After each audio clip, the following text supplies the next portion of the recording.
Babak akhir kasus pembunuhan berencana terhadap Brigadir Yosua semakin dekat. 13 Februari nanti, Ferdy Sambo dan Putri Chandrawati akan menjalani sidang vonis. Terakhir dalam duplik, kedua terdakwa tetap bersikukuh adanya kekerasan seksual yang jadi latar pembunuhan. Jurnalis Kompas TV, Fedriska Ananda, akan mengulasnya untuk Anda. Habis itu langsung Pak Sambo maju yang mulia di samping saya. Pak Sambo kan sebelah kiri saya. Langsung maju ke depan yang mulia. Sudah pegang senjata api yang mulia. Langsung nembak ke arah almarhum.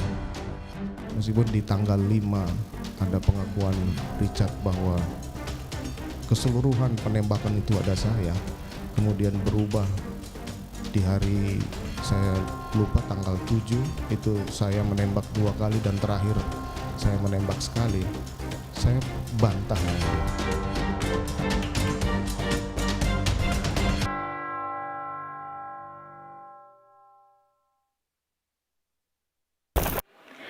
Sidang putusan pembunuhan berencana terhadap Brigadir Nofriansah Yosua Huta Barat tinggal menghitung hari.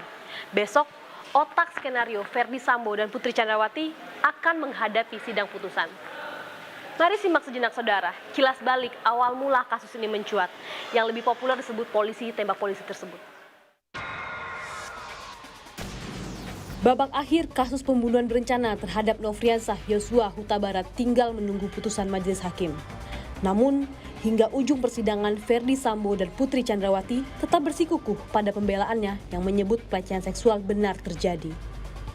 Membela diri agar lolos dari delik hukuman pembunuhan berencana, motif pemerkosaan terhadap istrinya Putri Chandrawati disebut Ferdy Sambo melatar belakangi tewasnya Yosua.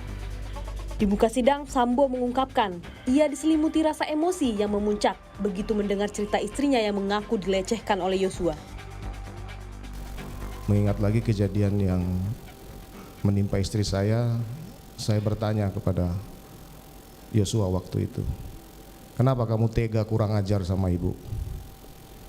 Jawaban yang diberikan oleh Yosua itu saya lihat menantang saya, yang mulia. Apa jawabannya dari korban? Tega apa komandan? Oh, kamu kurang ajar sama ibu. Kemudian? Nah, kemudian saya marah sekali dengan jawaban seperti itu. Akhirnya kemudian saya perintahkan Richard untuk hajar Yosua, yang mulia. Sambil menangis, Putri Chandrawati menceritakan kejadian di Magelang yang ia sebut sebagai pelecehan. Putri mengaku tidak langsung menceritakan kejadian tersebut kepada sang suami lantaran berusaha membuat keadaan tetap kondusif dan khawatir tidak dicintai lagi oleh suaminya. Yang mulia, sebagai korban kekerasan seksual, tidaklah mudah untuk menyampaikan, bahkan kepada suami saya sendiri saja. Saya sebenarnya malu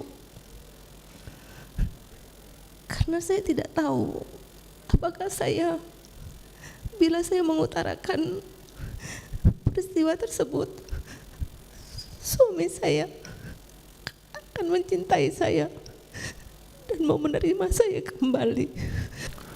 Mohon maaf saudara, jadi kenapa kami menanyakan seperti ini?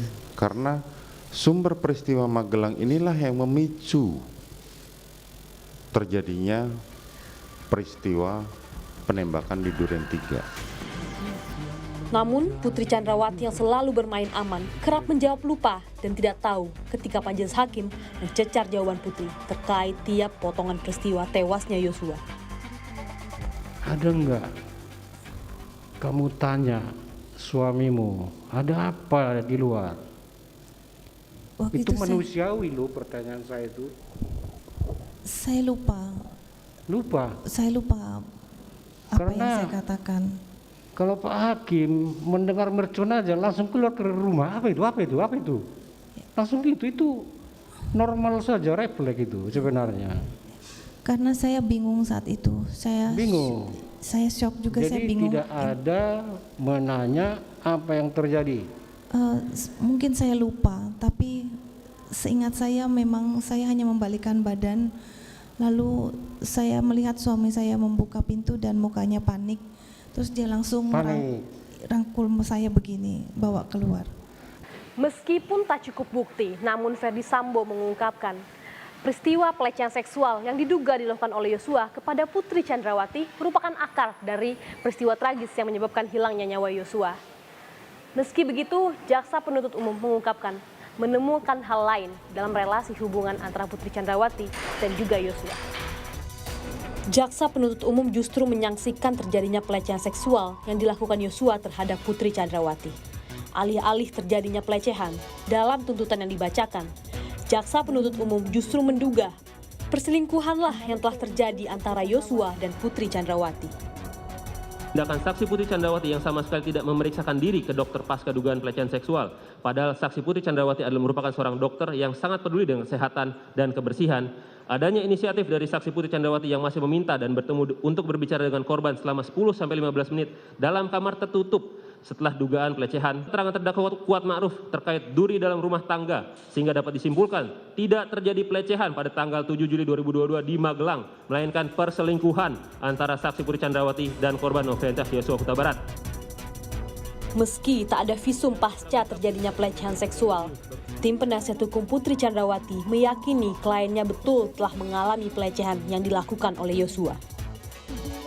Argumentasi dangkal juga disampaikan penuntut umum saat mengatakan jika tidak ada visum et repertum maka kekerasan seksual tidak terbukti. Padahal baik dari doktrin maupun literatur dan perkara-perkara kekerasan seksual yang ditangani penegak hukum, ketiadaan visum et repertum bukan berarti meniadakan adanya kekerasan seksual. Walaupun tidak ada bukti visum et repertum terkait kekerasan seksual yang dialami oleh terdakwa, namun, berdasarkan ketentuan dalam pasal 25 ayat 1 UU TPKS menyatakan bahwa keterangan saksi dan atau korban cukup untuk membuktikan bahwa terdakwa bersalah jika disertai dengan satu alat bukti sah lainnya. Penasihat hukum meyakini hal tersebut berdasarkan keterangan ahli psikolog forensik yang memberikan kesaksian dalam persidangan Putri Chandrawati. Di dalam laporan kami ada satu simpulan yang berbunyi bahwa keterangan Ibu Putri Chandrawati terkait dengan peristiwa kekerasan seksual yang dialaminya di Magelang, yang menurutnya dialaminya di Magelang, itu bersesuaian dengan indikator keterangan yang kredibel.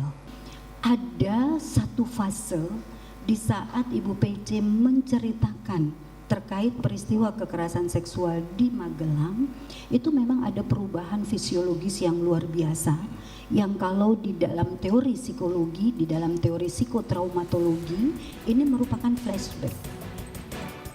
Tak hanya berdiri di atas motif pelecehan, kubu Ferdi Sambo juga membantah keterangan Richard Eliezer yang menyebut Ferdi Sambo telah merancang skenario pembunuhan sejak mulai dari kediaman di Saguling. Richard mengatakan, tak hanya Ferdi Sambo, namun sang istri Putri Chandrawati juga tahu persis soal skenario pembunuhan Yosua yang disampaikan Ferdi Sambo kepada Richard. Kemudian saudara menembak. Nembak yang mulia. Berapa masih ingat? 3-4 kali yang mulia. 3-4 kali. 3-4 kali. Kemudian setelah korban tumbang, apa yang terjadi? Jadi habis saya tembak tuh yang mulia langsung jatuh. Saya dengar ada suaranya almarhum, memang pas bisa tembak itu dia jatuh ada suaranya yang mulia. Habis itu langsung Pak Sambo maju yang mulia di samping saya. Pak Sambo kan sebelah kiri saya. Langsung maju ke depan yang mulia. Sudah pegang senjata api yang mulia. Langsung nembak ke arah almarhum. Menyangkal hal tersebut, Ferdi Sambo menyebut ia tak pernah memerintahkan Richard untuk menembak Yosua.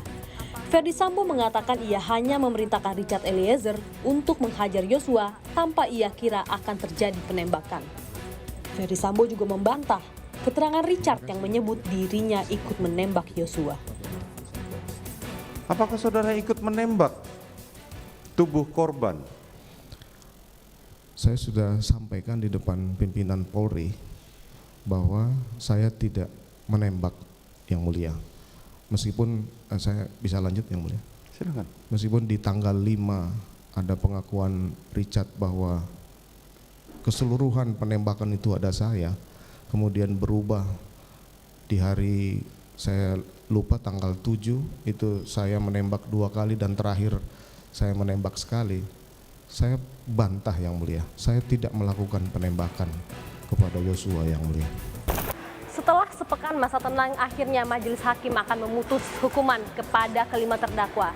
Yang pertama yang akan menjalani persidangan adalah Ferdy Sambo dan juga Putri Chandrawati yang dituntut oleh jaksa penuntut umum dengan hukuman yang berbeda. Ferdy Sambo dituntut dengan hukuman penjara seumur hidup dan juga Putri Chandrawati dituntut dengan penjara 8 tahun. Apakah majelis hakim akan memberikan hukuman atau vonis kepada kedua terdakwa ini lebih ringan atau lebih berat dibandingkan dengan tuntutan jaksa penuntut umum? Fedriska Ananda, Adini Anissa, Kompas TV, Jakarta.